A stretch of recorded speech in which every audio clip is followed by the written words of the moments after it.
ত্রয়োদশ জাতীয় সংসদ নির্বাচনকে সামনে রেখে নানা ধরনের কর্মপরিকল্পনা গ্রহণ করছে বাংলাদেশ নির্বাচন কমিশন। আজ আইন শৃঙ্খলা রক্ষাকারী বাহিনীর বিভিন্ন প্রতিনিধির সঙ্গে কথা বলেছে কমিশন।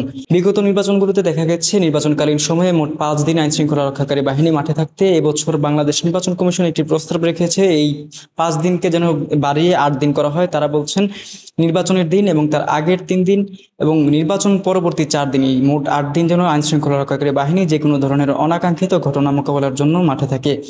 আজকের আইন শৃঙ্খলা বাহিনীর রক্ষাকারী বাহিনীর সঙ্গে যে বৈঠক হয়েছে, সেই বৈঠক পরবর্তী সময়ে বাংলাদেশ নির্বাচন কমিশনের সিনিয়র সচিব আমাদের সঙ্গে কথা বলেছেন। তিনি জানিয়েছেন কি পরিমাণে আইন শৃঙ্খলা বাহিনী আসন্ন নির্বাচনে মাঠে থাকতে পারে। তিনি আইজিপির বরাত দিয়ে জানিয়েছেন 1.5 লক্ষ পুলিশ নির্বাচনকালীন সময়ে মাঠে থাকবে।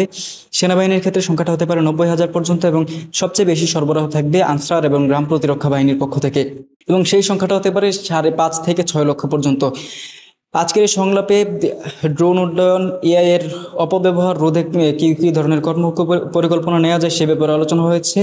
কোনো ধরনের ড্রোন প্রার্থীরা ব্যবহার করতে পারবেন না। প্রার্থীরা তাদের প্রচারণা কাজে ড্রোন ব্যবহার যে ব্যাপারটি রয়েছে সেটি নিষিদ্ধ করা হয়েছে। তবে আইন শৃঙ্খলা রক্ষাকারী বাহিনী নিরাপত্তার স্বার্থে যদি মনে করে যে ড্রোন ব্যবহার করা প্রয়োজন, সেক্ষেত্রে আইন শৃঙ্খলা রক্ষাকারী বাহিনীর পক্ষ থেকে ড্রোন ব্যবহার করা যেতে পারে। এবং আমরা নির্বাচনকালীন সময় দেখি যে সামাজিক যোগাযোগ মাধ্যমে নানা ধরনের গুজব রটিয়ে দেওয়া হয়।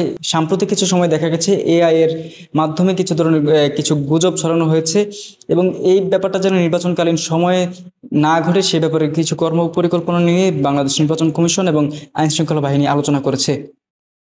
আমরা ইসি সচিবকে প্রশ্ন করছিলাম সেনাবাহিনী পক্ষ থেকে যে 90,000 প্রতিনিধি মাঠে থাকবে তারা কি সশস্ত্র বাহিনী হিসেবে মাঠে থাকবেন নাকি আইন শৃঙ্খলা রক্ষাকারী বাহিনী হিসেবে মাঠে থাকবেন। তিনি জানিয়েছেন যে তারা আরপিওর একটি সংশোধিত রূপের প্রস্তাব পাঠিয়েছেন। সেই সংশোধিত রূপ নির্বাচন কমিশনে আসার পর তিনি বলতে পারবেন সেনাবাহিনী কি সশস্ত্র বাহিনী নাকি আইন শৃঙ্খলা রক্ষাকারী বাহিনী হিসেবে নির্বাচনে কাজ করবে। আমরা তাকে আরেকটি প্রশ্ন করেছিলাম যে নির্বাচনের যে আগ পর্যন্ত যে সময়টা, তফসিল ঘোষণার আগ পর্যন্ত যে সময়, সেই সময়টাতে নিরাপত্তা ব্যবস্থা নিয়ে কোনো ধরনের শঙ্কা আইন শৃঙ্খলা বাহিনীর পক্ষ থেকে প্রকাশ করা হয়েছে কিনা এবং সে ব্যাপারে কোনো ধরনের নিরাপত্তা ব্যবস্থা গ্রহণ করা হচ্ছে কিনা। তিনি জানিয়েছেন বাংলাদেশ নির্বাচন কমিশনের এখতিয়ার হচ্ছে তফসিল ঘোষণার পরবর্তী সময় থেকে গ্যাজেট ঘোষণা পর্যন্ত। এই সময়টাতে নিরাপত্তা ব্যবস্থা এবং আইন শৃঙ্খলা পরিস্থিতি নিয়ে তারা আলোচনা করেছেন। এর বাইরের কোনো ধরনের সময় নিয়ে আইন শৃঙ্খলা ব্যবস্থা বা নিরাপত্তা ব্যবস্থা নিয়ে কোনো ধরনের আলোচনা আজকের এই বৈঠকে হয়নি।